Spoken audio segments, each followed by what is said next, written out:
چونکہ آپ نے ایک تو کہا کہ تینوں کلیدی مقالات کی نمائندگی اور اپنے بھی مقالے کی تلخیص، تو میں بغیر کسی تمہید کے میں شکر گزار ہوں جناب عامر سہیل صاحب کا اور وائس چانسلر صاحب کا اور پوری یونیورسٹی کے جو شعبہ اردو کے اساتذہ ہیں اور باقی تمام احباب کا کہ آپ نے مجھے، عامر صاحب خاص طور آپ نے مجھے دعوت دی اس گفتگو کے لیے۔ میں صرف دو باتیں عرض کرنا چاہوں گا کہ ہم جس زمانے میں رہ رہے ہیں وہ ادبی اعتبار سے فیسٹیولز کا زمانہ ہے۔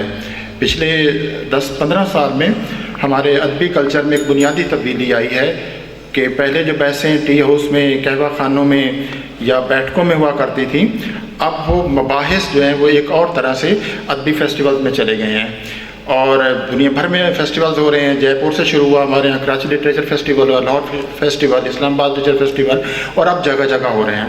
لیکن ان فیسٹیولز میں اور اس فیسٹیول میں ایک بنیادی فرق ہے۔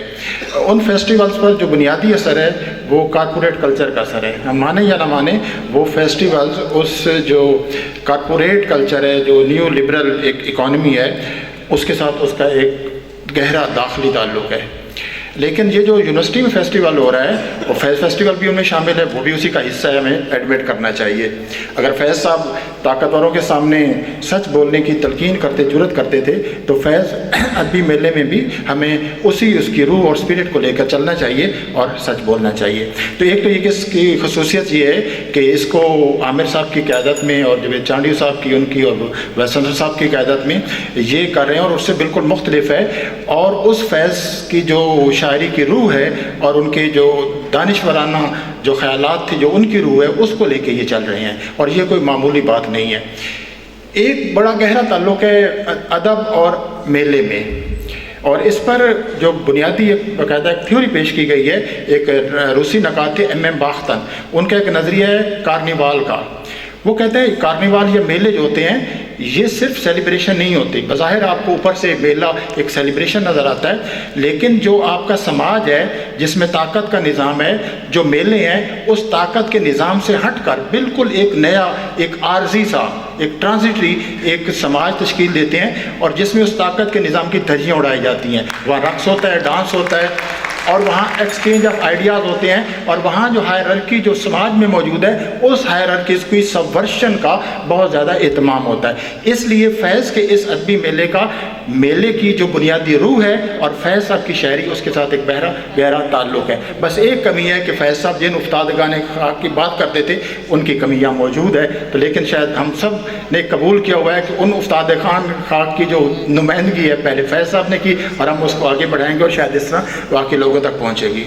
فیض پہلا یہ تھا۔ دوسرا میں مختصر ایک بات کہنا چاہتا ہوں کہ فیض صاحب کا ایک مشہور شعر ہے کہ قفس اداس ہے یارو، صبا سے کچھ تو کہو، کہیں سے بہر خدا آج ذکر یار چلے۔ یہ قفس، یہ شعر اتنا پڑھا جاتا ہے اور ہر وقت ہمیں تازہ لگتا ہے۔ کیوں؟ یہ صرف فیض صاحب کی جو جمالیات ہے، صرف اس کا اثر نہیں ہے۔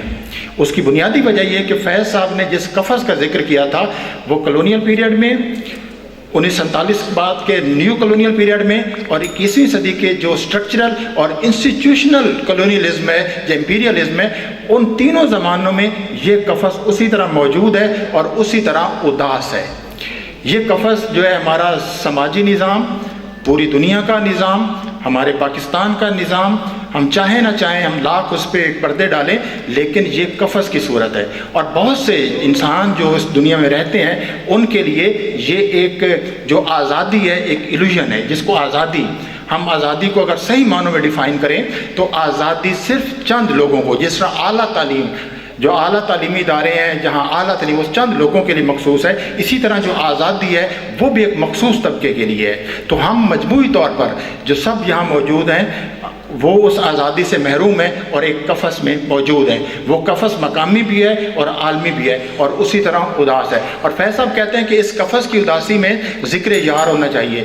فیض صاحب کے یہاں صبا کا مطلب بھی آپ جانتے ہیں کہ بالکل اور ہے، اور جو یہ یار ہے اس سے مراد وطن بھی ہے اور اپنا محبوب بھی ہے، اور یہ دونوں یعنی وطن جو مٹی ہے وہ بھی آپ کا محبوب ہے، اور مٹی سے بنے ہوئے جو جسم ہے محبوب ہے وہ بھی ہے، تو ان کا ذکر ہونا چاہیے۔ تو میرا خیال ہے یہ جو فیسٹیول ہے یہ اس قفس کی اداسی کے اسباب اور اس قفس نے انسانی روحوں کو جس قدر ایک مسلسل ایک آزار میں مبتلا رکھا ہوا ہے، جس تکلیف میں مبتلا رکھا ہوا ہے، اس پر بات ہوگی، اور اس کے ساتھ اور فیض صاحب کی شاعری کے حوالے سے، تو شاید ہم اس فیسٹیول سے بھی کچھ شاید ایک روشنی پائیں کہ اس قفس کی جو تیلیاں ہیں، جو تیلیاں بظاہر آپ کو نظر آتی ہیں، لیکن جب قفس میں آپ محبوس ہوتے ہیں تو آپ قفس کے عادی بھی ہو جاتے ہیں۔ آپ کو ہو جائے قفس کو توڑ بھی جائے، دروازہ کھول بھی جائے، تو ہم اس قفس کے اتنی عادی جاتے ہیں کہ ہم باہر جا نہیں سکتے۔ تو شاید یہاں ایسی کچھ گفتگویں ہوئیں کہ ہمارے اندر وہ جرأت پرواز بھی آ جائے، اور اگر ضرورت پڑے تو قفس کی ان تیلیوں کو توڑنے کی جرأت بھی۔ بہت شکریہ۔